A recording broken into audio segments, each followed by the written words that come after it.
I want to look at some perceptual constancies. The first one is called shape constancy, and it's a pretty remarkable thing if you stop and think about it. Our perception of the shape of an object remains constant even though there are differences in orientation. What? Okay, so here's the classic example. So this is a door opening, so 3 snapshots. But think of the image that's landing on your retina. On the left one, it's a rectangle, and now it's a trapezoid, and now it's still a trapezoid. And if it opens to 90 degrees, it'll be like a really, really skinny rectangle. But you know that the object hasn't changed at all. You know that it's opening, and that there's one side of the door that's coming towards you. So somehow you take that into account. Even though the shape of the proximal stimulus is changing, you know that the distal stimulus is not. How do we do this? Well, we do have some additional information at our disposal. Our knowledge of depth and distance, we know that the orientation of the door with respect to us is changing. That's one. And secondly, we have learned that objects tend to be rigid. Objects tend not to be made out of liquid metal that can morph and change into different shapes. So we have the objective view, which is the real shape of the object, that is the distal stimulus, and then the proximal stimulus called the projective view. Yes, I know, I'm introducing new terminology. Sorry, the field does use these two terms. And the study of shape constancy goes back quite a ways. 1931. Now, of course, back in 1931, they didn't have fancy computer displays, so Thulis used circles. Yep, just very simple shapes. And these were placed on a tabletop. And then the observer would be moved a certain distance back, and then a certain distance above the tabletop. And you can use geometry to calculate what the shape of that circle is on the person's retina. Now, okay, spoiler alert, it is going to be an ellipse. It's only a circle if you're directly above the table looking straight down. Hope that makes sense. So, you're there looking at a circle on the table, and then you are given a bunch of different ellipses.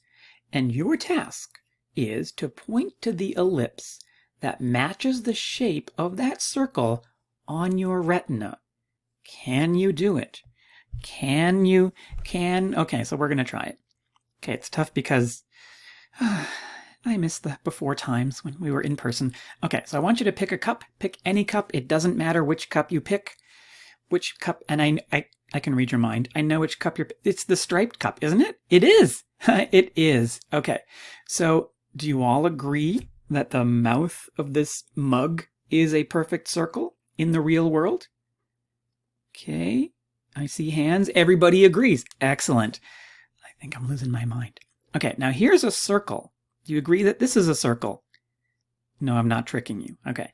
Does it match the shape of the mouth of this mug on your retina? Okay, no, it doesn't. See? Doesn't match. Okay, so what I'm going to do is I'm going to be clicking and changing the shape of this circle, turning it into an ellipse. And I want you to take a look at this aspect ratio number and note when you think that the shape of this circle matches the shape of this ellipse that's on your retina.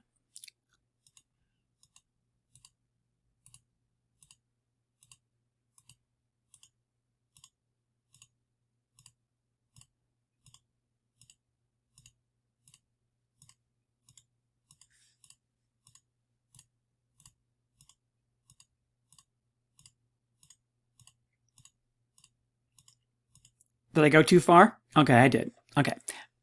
What was the number that you picked? You know what that number was? It was wrong. Okay, let me show you. Put that up there. Okay, so it's clearly not 0.175. Let me get bigger.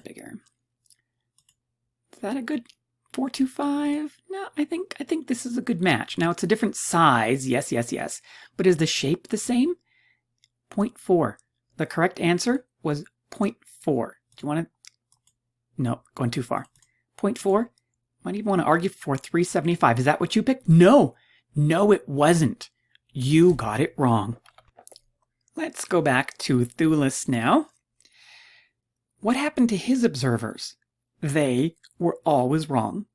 They would always pick an ellipse that was slightly more circular than the ellipse on their retina was. What does this tell us? There is always the process of shape constancy at work. You can't override it. I keep saying all we have to go on is the proximal image that lands on your retina, but you know what? Our mind is already compensating for that. By the time it reaches our conscious awareness, we have this knowledge of it's round, it's a circle, and you can't go back and try to introspect what the projective view actually is. Now, the only way we can destroy that is if you don't know what your orientation is with respect to the object. And since we have all kinds of cues to depth and distance and all kinds of things, we always know what our viewing orientation is, except under really, really strange experimental conditions. So, if you got the shape of that mug mouth wrong, don't worry. I don't think anyone has ever gotten it correct, ever. I want to turn to bottom-up versus top-down processing, and I know it's something that a lot of people struggle with because it is kind of abstract. So I don't think I've even defined this well enough yet. Bottom-up processing is also called data-driven processing. To see clearly, we need to be taking in information from the world around us. We have to have our eyes open. Light floods into the eye, strikes the receptors on the retina. Information is put together into a whole pattern. The Gestalt approach was largely bottom-up in nature. They kind of stumbled upon some other things, but largely they thought perception is all about taking in the information around us. It all depends on how close two items are together to believe that they belong together when a row of dots creates a line, for example. How else could it be? Well, seeing doesn't just take place in your eyes, it also takes place in your brain, and that's where top-down processing comes in. By top-down, I mean we're starting with a higher level, cognitive processes, like maybe explicit memories, or beliefs, or momentary expectations.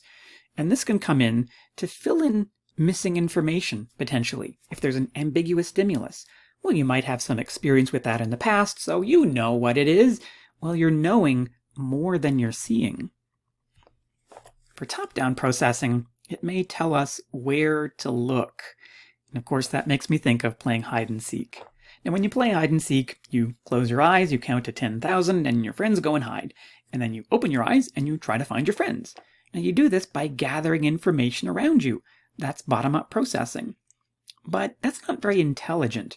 Are you just literally going to search everywhere? Well, imagine this. You're out at the farm, and you're playing hide and seek in the middle of the field, and there's nothing around you for like 200 square, meters, except one tree. Okay, so you close your eyes, you count to 10,000, and you can't see your friends. Where are they? Where are they hiding? Are you going to do like a systematic search of the field, which is like grass that goes up to your ankles? Or are you going to look behind the tree? Yeah, now you're using your intelligence to guide the search. Now you can't just go, oh, they must be behind the tree. I'm going to go inside now and have some hot chocolate. No, you actually do have to gather that information too. Bottom-up processing works together with top-down processing. It's actually not a versus. This is a false dichotomy. I have completely led you astray. Okay, now, clearly, bottom-up processing is important. A lot of the models that I talked about were all about bottom-up processing. It's difficult to work in top-down processing. People who are good at programming computers can work on the bottom-up, but the top-down, that requires something else entirely. So, over the history of vision science, people have really had to make the case for top-down processing, that it exists, and that it is important. Let's see if it's important in this triangle. They're going to appear some words. When they appear, read them out loud as soon as you see them. I know it's going to seem weird, but go ahead, say them out loud. Ready? Get set? No, you're wrong. Read it again. See what it says? Paris, in the spring. Didn't I tell you to read all the words, for Pete's sakes? Okay, so you're not expecting to have the word the repeated, and you don't see it in quotes. Here's another one.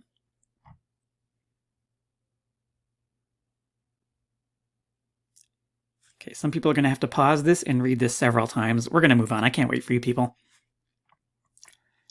It doesn't just work with letters and words, but other patterns too. So, oh no, some more blobby shapes. What is this? What does this look like to you? Do you see anything? Just blobs? Or can you see a person? Ah, okay, that's creepy. Sorry. But, okay, so now it's clearly a person, but can you go back to seeing it as a bunch of blobs and not a person? I don't think you can unsee it. Yeah, sorry about that. How about this one? Oh man, when I first saw this one, thanks a bunch, Carl Dallenbach, didn't actually say what it was, and I didn't know what it was. Someone had to point it out to me, and I won't say how many years old I was when I learned what this actually is. Can you tell? Just a bunch of blobs? How about that? Does that help? Well, that definitely helps. That is one cute cow. Okay, so let's go back to the original one. Okay, now you can't help but see it as a cow. Okay. Okay, but those are anecdotes. It's not an experiment. We turn to, yes, Irving Biederman, and evidence that top-down processing is important in this study. People looked at a certain location on a screen, and then there was a scene presented on the screen, and what people had to do was identify the object at the location they were paying attention to. Okay, we're going to try this. I want you to direct your attention to this fixation point. This will be replaced by a scene. Tell me what you see at this location. Say it out loud as quickly as possible. Yeah, and if you said blender, someone said blender. No, it's a mixer. It's a stand mixer. Okay. That's okay. Okay. I'm going to do the same thing again. Ready? Focus your attention there and say out loud what you see. No, it's not a chicken. It's a rooster. City kids. Okay. Chicken is pretty close. Now, if we do this with large numbers of people under experimental conditions, people are slower to identify this familiar object, because not too many people have live poultry in their kitchen. Now, I didn't say take in the entire scene and then once you have apprehended it, tell me what you know. No, just tell me what you see. It shouldn't be affected by its surroundings, but it makes a big difference. Now, if you're picking out some flaws in this, okay, this is not exactly what Irving Biederman did. He used a consistent object in 3 different kinds of scenes. I'll show you them in a second. In general, people did worse at identifying a familiar thing in an impossible location than in an unlikely location or a normal location. So, one example, Biederman used a fire hydrant. In the left picture, this is impossible. I mean, if you know anything about fire hydrants or mailboxes, one of these ain't going to work properly. In the second one, okay, that's just weird, but it's not impossible. Because maybe this is the guy that installs the fire hydrants, and he's going to take the fire hydrant in with him to the lunch counter, because if he leaves it outside, someone's going to steal the fire hydrant. Plus, he's from New York. Okay, and then the one on the right, okay, that's just kind of boring and ordinary. That's exactly where you would expect to find a fire hydrant. The point of this is that our knowledge of context influences perception. Again, the entire scene will influence the single object that you are trying to identify. That is definitely the realm of top-down processing.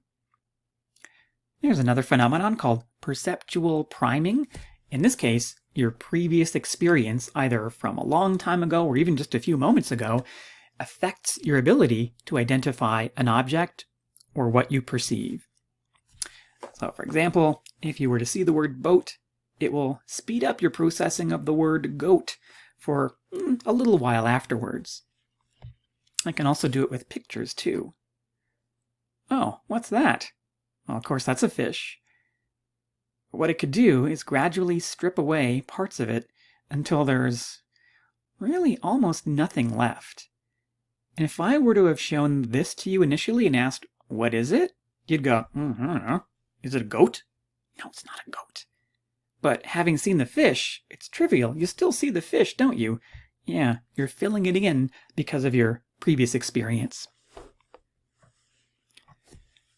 Another example is called perceptual set. Here, set means preparedness, not a collection of items, okay? An example of this is the Stroop effect. So you can't help but read the words. You can't really turn that off. Word reading is automatic, depending on how much experience you have with English, for example. So some examples of this include the classic old woman or young woman example. So it is an ambiguous figure. You can see it as one or the other, and it might switch back and forth between the two. Now, if you can't tell the difference, okay, this is an exaggerated picture of the old woman. So there's her eye, her nose, her lips, and her chin. And here's the young woman, a little button nose and eyelashes, and she's kind of turned away, and she's wearing a necklace. This is a piece of art called My Wife and My Mother-in-Law. And this was described by psychologist E.G. Boring in 1930. So, what leads us to think about things in one way or another? Schemas. So, hypothetical mental structures. We're not going to talk about where they are in the brain or what they're made out of. We're just going to leave it in the realm of the mind as opposed to the brain. Schemas are things that we learn about the world around us. We're not born with these. The kinds of things that we experience will shape the schemas that we have, and they can vary from one person to another, but especially from one culture to another, if people have very different kinds of experiences. Like what? Well, like this. It's a classic from 1973. People were shown this scene. So they showed it to people in the UK, and they asked them to tell the story of what they see, and they kind of tell the same story. So there's a family gathered together, and they're in a room, and you can see there's a window here, and there's kind of a column in the corner of the room, and there's where it joins the ceiling. But then you take the same picture, and you show it to people in West Africa, and they're going to tell a slightly different story. Okay, these people are sitting outside under the shade of this tree, because you wouldn't be sitting inside during the day because it'd be way too hot. And here's a woman, and she's sitting on a rock, and she's got a box on her head. Because it's very common for women in West Africa to carry things on their heads. That's how they see it. Things can get even more surprising. This is from 1960. Hudson went and studied members of the Bantu tribe of South Africa. Now, these peoples did not have a tradition of drawing. This was just something that was very, very new and different to them. Asked them to explain what they saw in this drawing, and they said, well, here's a man, he's a hunter, and he's about to kill the little elephant. So most of us would see the antelope, the gazelle here, as closer to the hunter. The elephant, which we know is a larger object, is off in the distance. But because they had not to that point had any experience with pictures or photos or drawings, well, the closest animal would be the elephant to the hunter. What do you see in this photo? This is a top secret, declassified photo of clouds. Just clouds. If you see anything else, well, then you're just seeing things. There is a term for this. It's called pareidolia, in which people believe they see something that is really not actually present.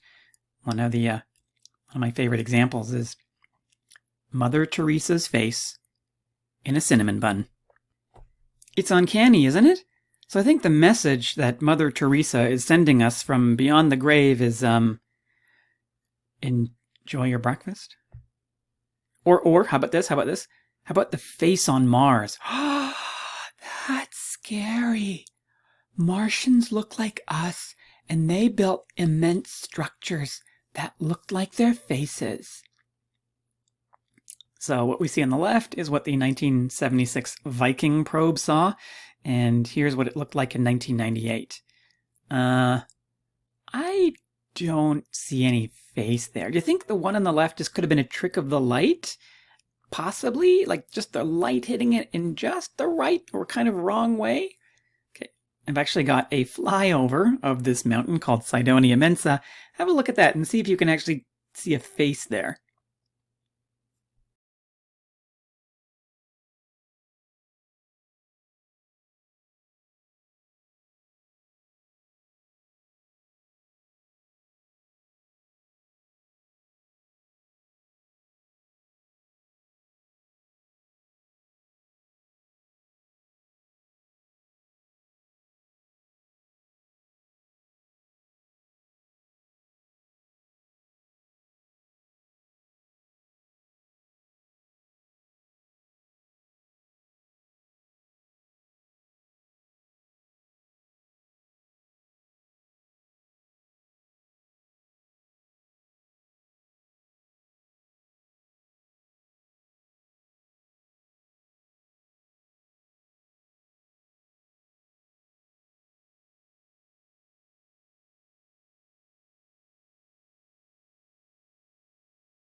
Can you see a face on Mars? Yeah, I didn't think so. If that's what Martians look like, bleh, they look kind of freaky. People have been seeing all kinds of things in all kinds of places.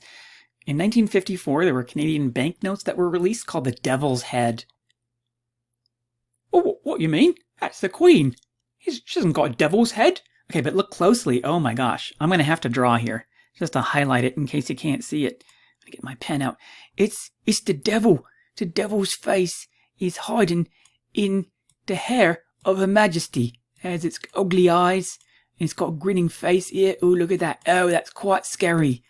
Yeah, and they had to recall the banknotes. There's an example of it kind of before, and then they recalled it and kind of airbrushed that out, and there it is after.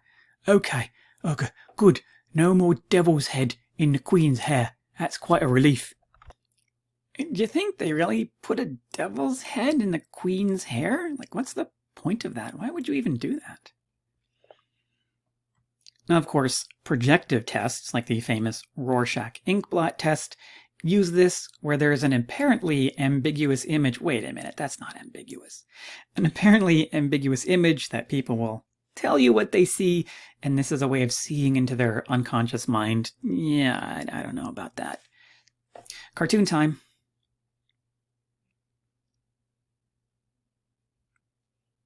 It's just a simple Rorschach inkblot test. Okay, so I've been saying bottom-up versus top-down processing, and like I said, that's a false dichotomy. We need to have top-down and bottom-up processing. There's no way it can be one or the other. That's impossible. Do a thought experiment.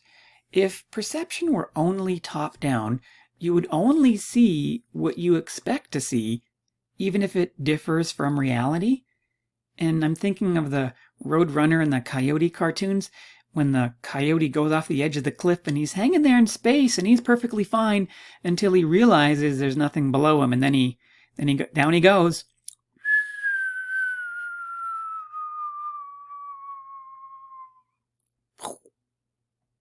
And what if perception were only bottom up? Well, everything would be new to you every single time. You couldn't take advantage of any kind of learning. Clearly, that's not how perception works. It has to be both of these working together. I need to put extrasensory perception in this course somewhere, so here it is, extrasensory perception. So I'm going to give you some definitions of some extrasensory things, but just because I give you a definition doesn't mean it exists. I could give you a definition for a Martian. That doesn't mean that Martians exist. Or do they? So for example, telepathy, if it exists, would mean direct mind-to-mind communication. Now I'm communicating to you from my mind to your mind. But it's going through my vocal apparatus into my microphone, onto my hard drive, and then it's coming out of your phone or computer through the speakers into your ears and then into your mind. That is not direct at all.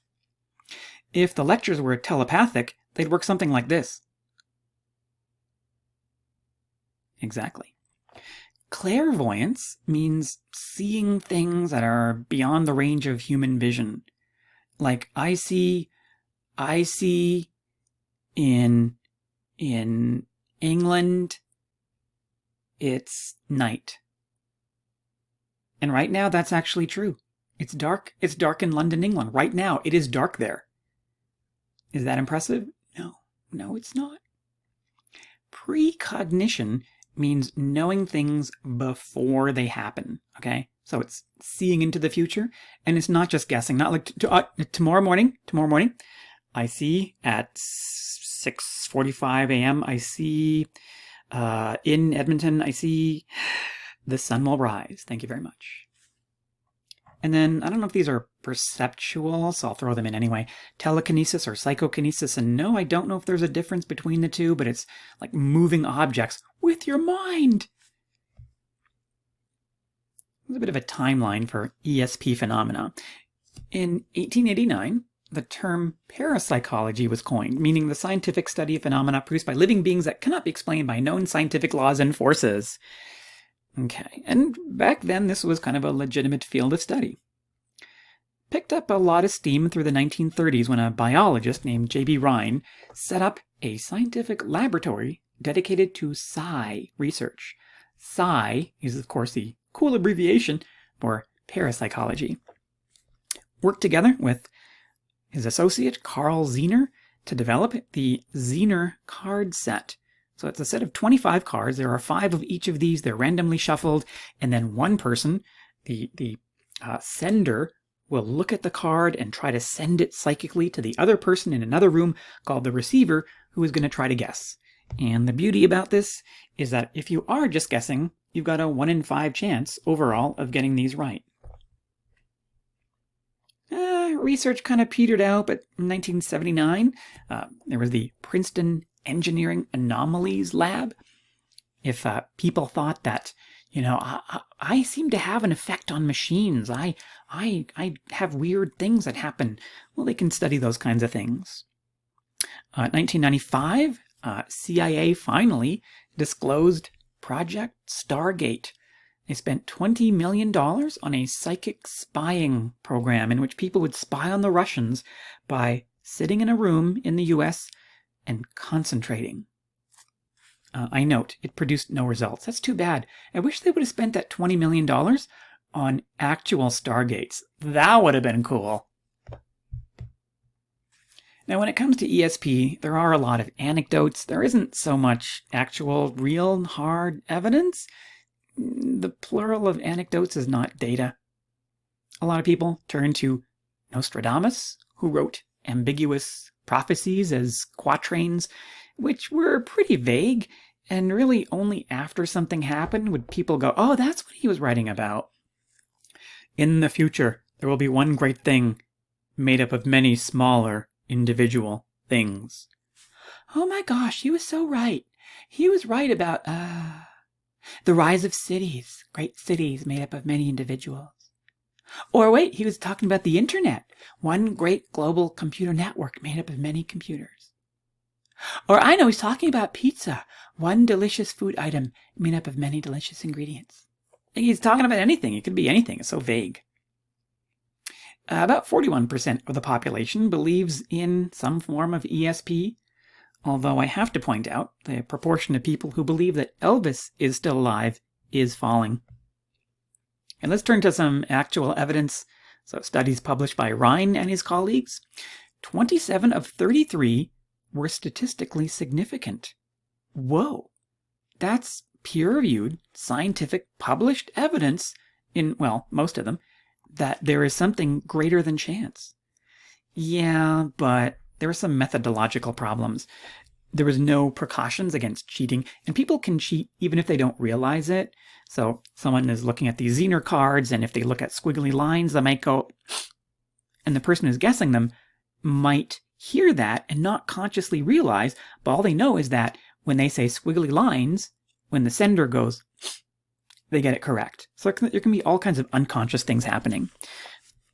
These results were also not independently verified, so they're kind of sketchy.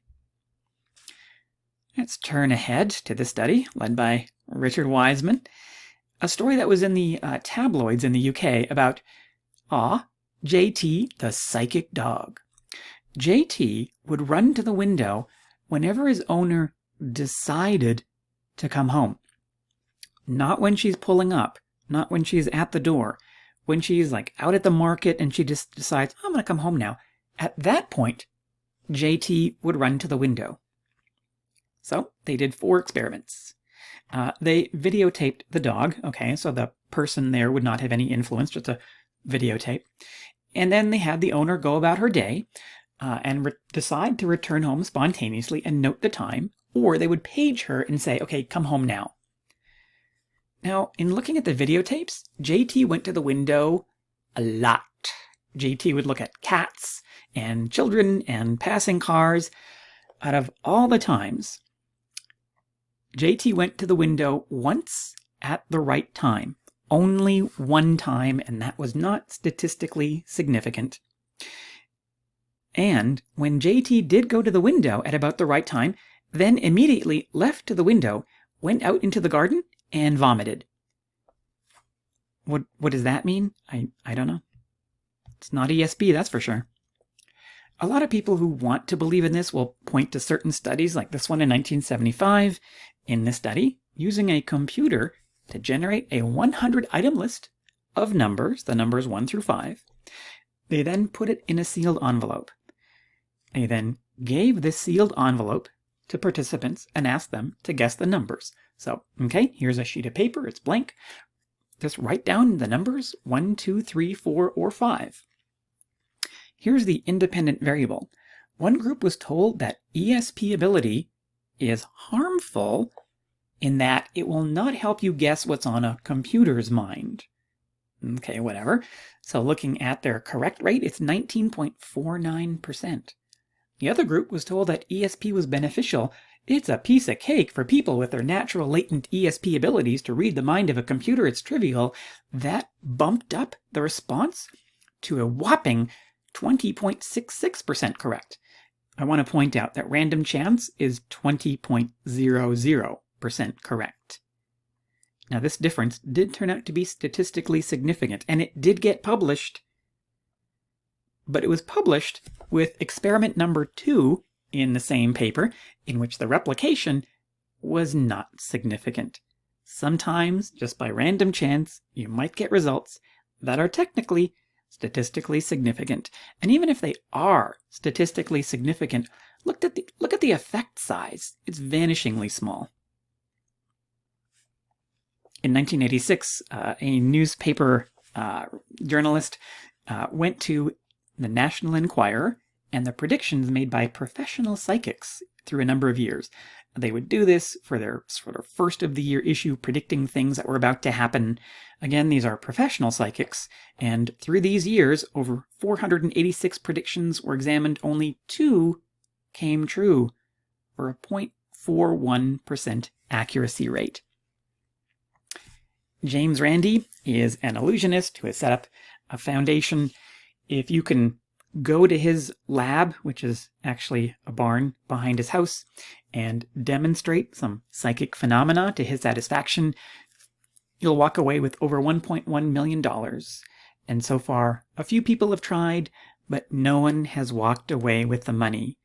If you have some kind of psychic ability, wouldn't you want to show it off to the rest of the world and prove to people beyond a shadow of a doubt that you are, above chance, psychic? No one has been able to do so. Have a look at the E-Class lecture quizzes.